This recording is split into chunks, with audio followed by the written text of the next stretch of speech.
ఖ్వాజా నాయబ్ రసూల్ దర్గా 2 హుండీల ఆదాయం ఎంతో తెలుసా?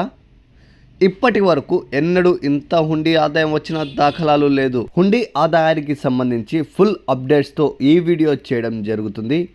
ఎక్కడా స్కిప్ చేయకుండా మొత్తం వీడియోను చూసేయండి. మా వీడియో మీకు నచ్చినట్లయితే లైక్ చేయండి, వేరే వారికి ఉపయోగపడుతుందంటే షేర్ చేయండి, మా ఛానల్ను సబ్స్క్రైబ్ చేసుకోండి.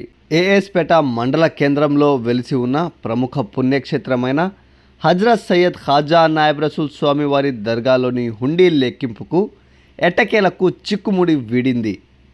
మండల ప్రజలు ఉత్కంఠభరితంగా ఎదురు చూస్తున్న హుండీ లెక్కింపు ప్రక్రియ రాష్ట్ర వక్ఫ్ బోర్డు, స్థానిక రెవెన్యూ అధికారుల సమక్షంలో హుండీ లెక్కింపు ప్రక్రియ ప్రారంభించారు. రాష్ట్ర వక్ఫ్ బోర్డు దర్గా పాలన వ్యవహారాలు చేపట్టి 11 నెలలు పూర్తయింది.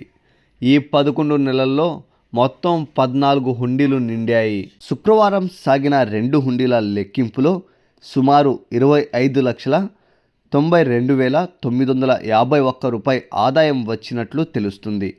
ఇంకా 12 హుండీలు లెక్కించాల్సి ఉందని తెలిపారు. వెండి 1170 గ్రాములు, బంగారం 2 గ్రాముల 930 మిల్లీగ్రాములు వచ్చినట్లు చెప్పారు. ఈ హుండీలన్నీ పూర్తయ్యే వరకు లెక్కింపు ప్రక్రియ కొనసాగుతుందని దర్గా ఈవో షేక్ మొహమ్మద్ హుసేన్ తెలిపారు. లెక్కింపు ద్వారా వచ్చే నగదును పంచనామా చేసి దర్గా అకౌంట్లో వేయనున్నారని తెలిపారు.